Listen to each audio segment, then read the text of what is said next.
Donc bonjour à tous, aujourd'hui on se retrouve sur la chaîne Devenir parent et on accueille Maëlle qui va nous parler de la réappropriation du corps en postpartum. Donc Maëlle, déjà, est-ce que tu peux te présenter? Oui, bien sûr. Bonjour Justine. Donc, je suis Maëlle, j'ai 34 ans. Je suis mariée et je suis aussi maman d'une petite fille de 3 ans. Je suis naturopathe spécialisée en périnatalité pour l'accompagnement de la femme mais aussi de l'enfant. Et je suis aussi doula périnatale. En 2022, j'ai créé mon entreprise que j'ai appelée Mère au naturel pour prendre soin des femmes et prendre soin des familles. Aussi loin que je puisse m'en rappeler, j'ai toujours dit que je travaillerais avec les femmes qui ont un gros bidou, c'est-à-dire les femmes enceintes et les bébés. Donc très logiquement, après mon bac, j'ai fait des études de médecine, puis de sage-femme. Je suis rentrée en école de sage-femme. Ça a été des années qui ont été extrêmement formatrices pour moi, mais aussi très difficiles parce que très déconnectées de ma vision de l'accompagnement et de ce que j'avais envie de proposer comme suivi des familles d'une façon générale. J'ai donc arrêté ces études de sage-femme. Et là, on va faire un petit bond 7 ans en avant. C'est le temps qu'il m'a fallu pour finalement vraiment créer le métier que je voulais. Je me suis formée en tant que naturo, je me suis spécialisée vraiment dans l'accompagnement de la femme. Je me suis aussi formée en tant que doula. Et puis, il y a des soins aussi complémentaires avec le massage, le rebozo, la réflexo, etc.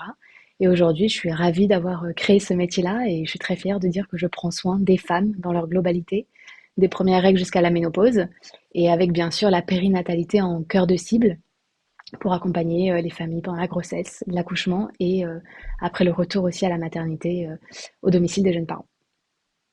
Ok, bah c'est super. Merci pour cette présentation hyper détaillée. On voit que tu as un parcours super riche qui, je pense, est très complémentaire aussi dans tes accompagnements. Donc aujourd'hui, suite à la question d'une de mes abonnées, je fais cette série d'interviews auprès de différentes personnes. Et donc toi, aujourd'hui, tu as une proposition à nous faire pour justement se réapproprier son corps en postpartum. Est-ce que tu peux nous en dire plus? Bien sûr, c'est une grande question, la réappropriation du corps en postpartum. Et là-dessus, on est toutes absolument différentes parce que ça dépend déjà de base de notre rapport au corps, bien sûr, de comment on voyait son corps avant la grossesse, évidemment, comment on a vécu la grossesse, comment on a vécu l'accouchement. Est-ce qu'on savait qu'une fois que bébé était sorti, on allait encore avoir des restes de notre grossesse dans notre corps? Donc tout ça, bien sûr, c'est à prendre en compte dans la réappropriation du corps. Et donc mon premier conseil, ça va être avant tout la douceur au corps, l'empathie, la patience envers ce corps qui a construit un petit être humain, qui a permis un accouchement et qui maintenant a besoin de récupérer et éventuellement de nourrir un bébé. Donc on a vraiment besoin de beaucoup, beaucoup de douceur avec ce corps. Euh, Peut-être que tu as déjà entendu et tes abonnés ont déjà entendu dire 9 mois pour faire, 9 mois pour défaire. Oui, ça va être vrai pour certaines femmes, d'autres ça va être beaucoup plus rapide, d'autres beaucoup plus long. Il n'y a pas de règle en fait. Il faut juste s'écouter et se donner vraiment beaucoup de douceur. Mais là, plus spécifiquement, et ce qui va nous intéresser aujourd'hui, ça va être vraiment de parler concrètement qu'est-ce qu'on peut faire pour récupérer ce corps, se réapproprier ce corps. Il va y avoir tout ce qui est un soutien physique dans les tâches du quotidien qui va être très important, un soutien émotionnel parce qu'on est dans une période de grande vulnérabilité bien sûr, tout ce qui va être essayé comme on peut de dormir, d'avoir un sommeil le plus, même s'il est court, le plus qualitatif possible. Et le dernier et pas des moindres, c'est l'alimentation. L'alimentation, pourquoi? Eh bien parce que Hippocrate, qui est fondateur de la médecine occidentale, c'était un médecin grec de l'Antiquité, donc ça date, il affirmait déjà à l'époque que ton alimentation soit ta première médecine. Donc rien que de là, ça en dit long, on comprend que oui, l'alimentation c'est crucial et c'est indispensable pour être en bonne santé. Donc dans une période aussi vulnérable que le postpartum, bien sûr, on a besoin de l'alimentation pour récupérer physiquement, mais aussi pour récupérer émotionnellement parlant. Par rapport à ça, il y a Julia Simon qui fait de l'accompagnement assez holistique de la femme de façon générale, qui est aussi naturopathe et qui a fait énormément de recherches et d'ouvrages autour du postpartum, qui parle de l'alimentation restauratrice et des 3 R. Pourquoi les 3 R? Eh bien parce que il y a le côté réchauffant. Réchauffant, ça veut dire qu'on a besoin d'une alimentation chaude. C'est le principe de base de toute façon en postpartum. On veut que le corps est chaud pour pouvoir récupérer. Donc ça veut dire manger chaud, même en été. Et on va avoir des plats comme des bouillons, des soupes, des ragoûts, des plats mijotés. Mais on peut aussi utiliser des épices réchauffantes. La cannelle, le gingembre, le cumin, le curcuma, tout ça, voilà, ça va être des épices qui nous réchauffent. Ça, c'est le premier R, réchauffant. Le deuxième va être réconfortant. C'est évident qu'en postpartum, on a besoin de se faire du bien, hein, on a besoin d'une alimentation qui nous fait du bien, pour laquelle on a plaisir à manger. Et c'est aussi tout ce qui va être des cuissons qui sont lentes, qui sont des petits plats mijotés. C'est un petit peu les plats de nos grands-mères, en fait. Voilà, qui ont cuit longtemps. C'est notre petit côté réconfortant. Et le troisième R, ça va être revitalisant. Évidemment, revitalisant, oui, on a besoin de redonner des vitamines, des minéraux à notre corps pour qu'il puisse retrouver sa pleine santé, sa pleine vitalité. Donc là, ça va être trouver des aliments qui sont bio, qui sont locaux, qui sont de saison, qui sont donc riches en ces vitamines, en ces minéraux. Et on peut évidemment aussi s'aider de ce qu'on appelle des super aliments qu'on va venir rajouter sur les plats pour améliorer notre assiette. J'ai envie de rajouter à ces trois R, donc on a dit réchauffant, réconfortant, revitalisant, surtout une alimentation qui est digeste, donc qui veut dire qui est facile à digérer et que notre corps n'ait pas besoin de faire trop d'efforts pour digérer. Pourquoi? Parce qu'en fait, ça demande beaucoup d'énergie au corps, la digestion. Et on le voit d'ailleurs après le repas des fêtes, on a envie d'aller faire la sieste. On est fatigué, notre corps il a besoin d'aide en fait pour digérer tout ça. Ben là, on a envie au contraire de lui faciliter le plus possible la tâche pour que notre énergie, elle soit pas faite pour la digestion, mais plutôt pour récupérer, réparer les tissus, etc. Et on n'oublie pas l'hydratation. L'hydratation, ça veut dire boire de l'eau, bien sûr, en quantité, mais aussi des tisanes, des bouillons. Avec les soupes, on retrouve aussi ce principe-là. Ok, super. Ben, merci pour toutes ces informations. C'est vraiment hyper intéressant.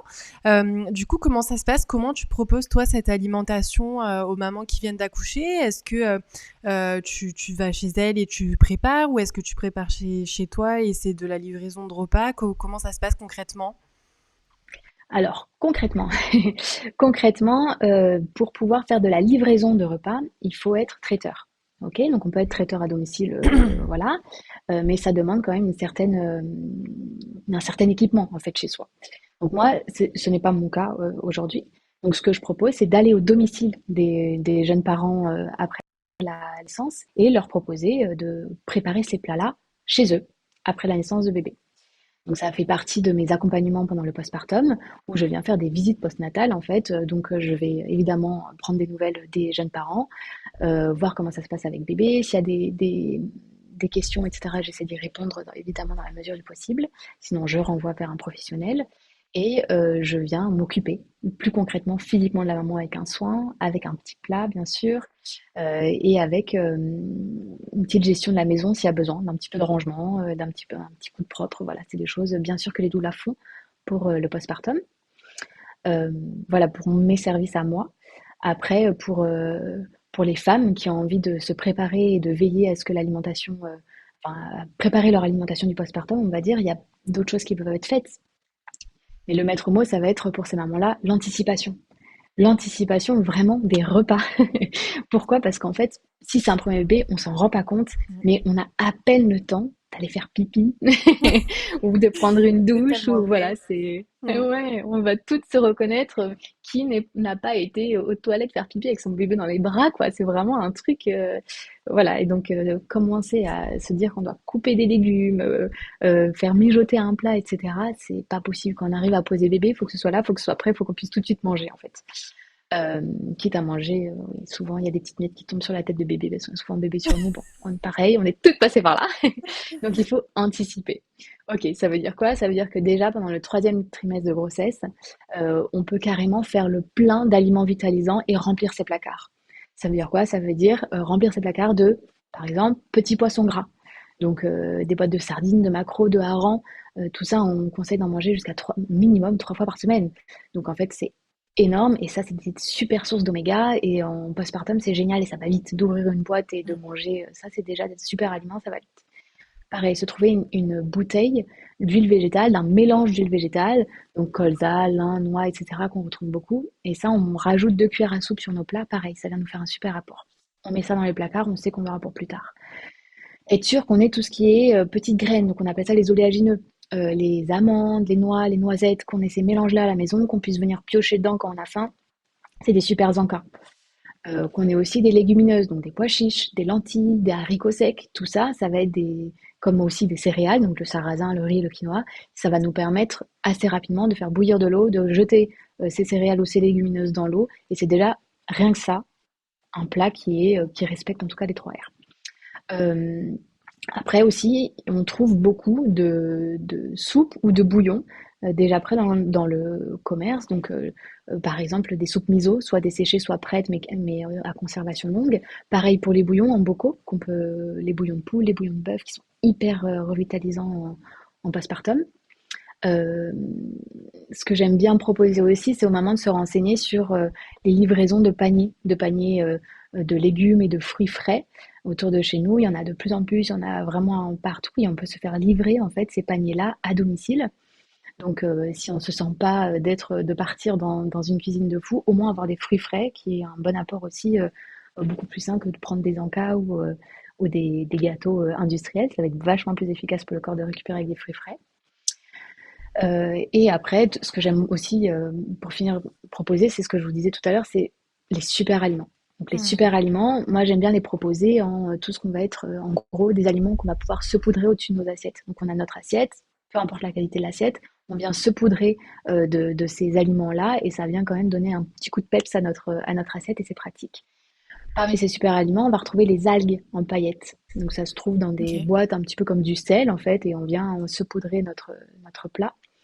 Tout ce qui est les petites graines, donc les graines de sésame, les graines de courge, les graines de tournesol, tout ça, la levure de bière, et pour les motiver, si vous avez envie de tenter pendant la grossesse, comme ça vous êtes plus à l'aise après, ça peut être de faire ces graines germées aussi. Donc on en trouve toutes prêtes dans le commerce, hein, au rayon frais, mais c'est vrai qu'on peut les faire à la maison, c'est assez facile, et puis c'est beaucoup plus intéressant financièrement. Mmh. Euh, et voilà, et après, si selon les besoins, etc., des mamans, celles qui ont plus des envies sucrées, c'est vrai que dans les snacks, des snacks faciles, efficaces et revitalisants, ça va être les dattes, les energy Mmh. balls, le chocolat noir.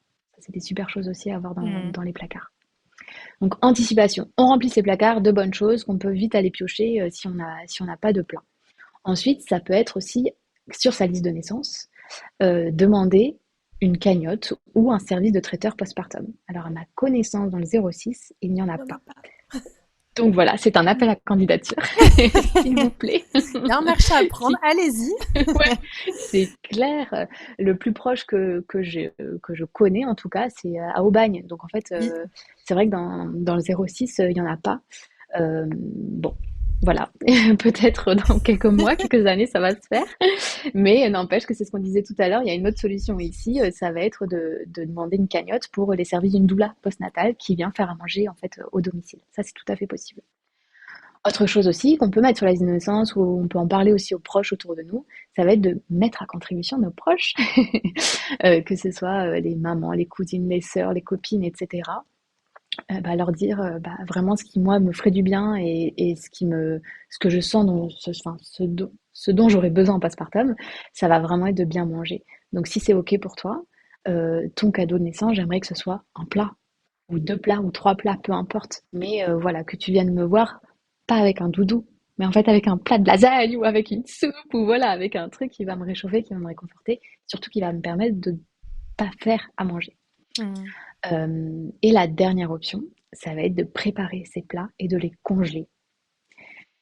Et donc pareil, il y a énormément de recettes maintenant sur tous les plats conseillés, on va dire, pour le postpartum qui respectent les 3 R dont on a parlé. Donc ça va être choisir ces recettes et préparer ces plats-là en amont. Donc ça prend du temps, hein, c'est vraiment une anticipation. On les conditionne en portions individuelles et on congèle tout.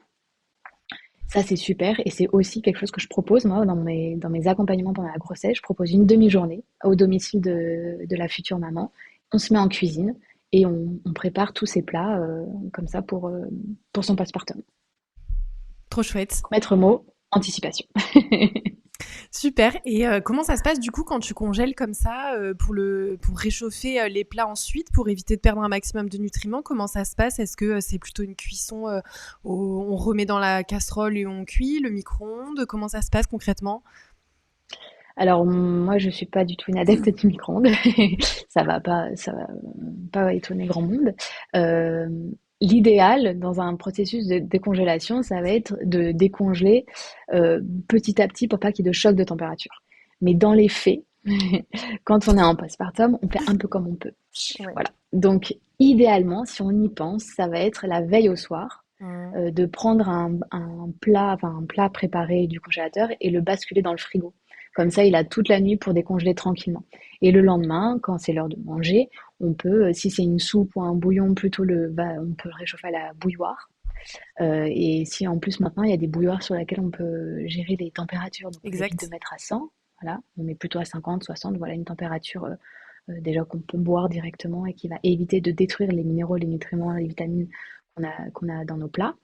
Et sinon, ça plutôt à la casserole, on fait revenir de façon douce. Ça peut être au bain-marie aussi. Voilà, tout ce qui va être doux.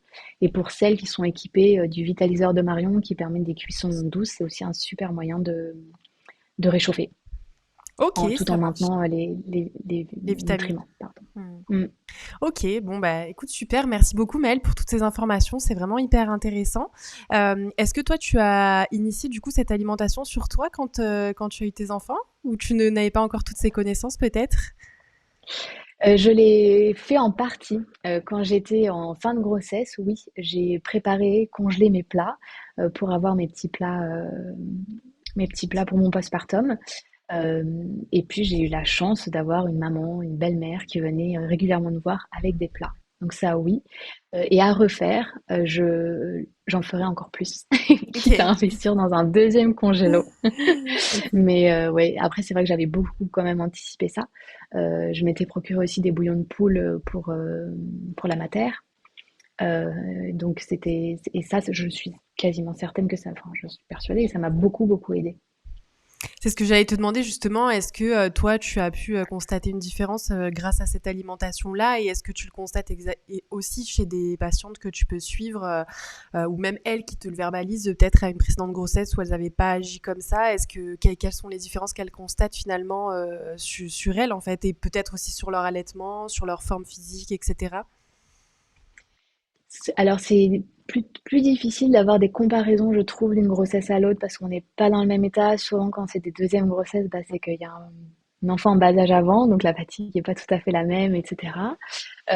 Mais par contre, ce qu'elles disent beaucoup, c'est qu'elles voient les différences. Là, on sort des fêtes, de quand l'alimentation est à peu près Mm. stable et vitalogène, pardon, et quand il y a des dérapages. Là, elles sentent la différence. Mm. Donc à quelques jours et quelques semaines près, elles disent ouais bon là j'ai déconné, j'ai plus du tout fait attention, je me sens fatiguée. Là c'est dur. Là ouais c'est dur alors que quand on essaye d'être le plus calme possible, d'avoir une bonne alimentation, etc. On sent que le corps il récupère mieux. Ça c'est Mm. évident ouais. Ok. Bon, bah écoute, merci beaucoup pour toutes ces infos. Ces précieuses informations qui, je pense, vont aider beaucoup de mamans, futures mamans ou en projet de bébé.